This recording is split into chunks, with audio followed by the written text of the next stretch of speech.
Uplift your elephant umbrella. Let me fire your banana leaf. Kedu ife m akọrọ my mother?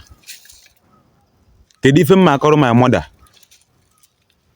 Nne gị na nna gị, nne gị rere abada o nwere na kabọọdụ ya.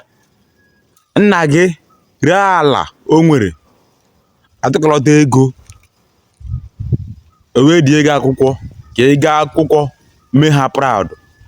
Okwu a na-ekwu na-agara ụmụ nwoke nọ na university. Ụmụ nwoke ụmụ nwaanyị nọ na university. Okwu a na-ekwu na-agara ụnọ. Nne gị kara obi ree abada o dore na ala akpatinye iji make sure na ị gara akwụkwọ. Gị ruo na Unizik ruo na Oko Polytechnic. Ọ bụrụ ife ị na-eme bụ ngwa ọbụ nke nwaanyị. Ọ bụrụ ife ime nwere achieve bụ ịrarị amụ ngwa ọbụ nke nwaanyị. Ịrarị amụ dị n'ụdị. Nne gị bịa na-agwa ndị mmadụ, na-agwa ọrụ obodo, na-agwa ikwu na ibe na nwa nọ na university na-study law, na-study engineer. Nothing knowing that now I'm again at na university. Uplift your elephant umbrella. Let me fire banana leaf. Oja kwasa umoro onwe ya. Nke ọ bụrụ na-eme uche gị dị ya. Nke ọ bụrụ na-eme mara ife na-eme maka echi. Ị mana a na-ekwu ya na onye ọbụla na-eme gosi masị ya. Onye ọbụla na-eme gosi masị ya. Chepụtara na echi ada agwụ. Na-enwe ndị na-echi anyị na-afụ. Echi ahụ ị na-afọ ọ agwụ na ya obi nwere precaution.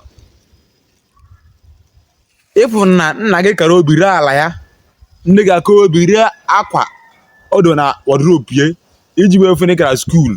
Instead of work very hard on the school, mee ha proud. Kpata as o gachara school bụrụ lawyer, bụrụ doctor. Gị gaa school decide ya nọ ịla n'iyi bụ ihe ichuzu. Chekizie ọ bụrụ ọ dị mma. Ọ bụrụ ngwa na-azụ mmadụ n'akwụkwọ emego otu ya, how do you feel about it? Ị na-afụ ya? So nke ọ bụla ị na-eme this time around mara ka isi eme maka ndị a na-nye gị ego ahụ eme ihe aha tara afụfụ. They sacrifice a lot to get you there. Ị nọ n'oko nọ na Unizik ebe ọ bụrụ nke nọ na-agụ akwụkwọ nwanne uche ga-adị ya. Focus on your education. Leave akwụna alone.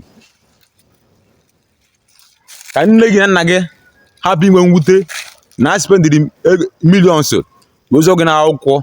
End of the day, a buru disappointment to them. Share this video.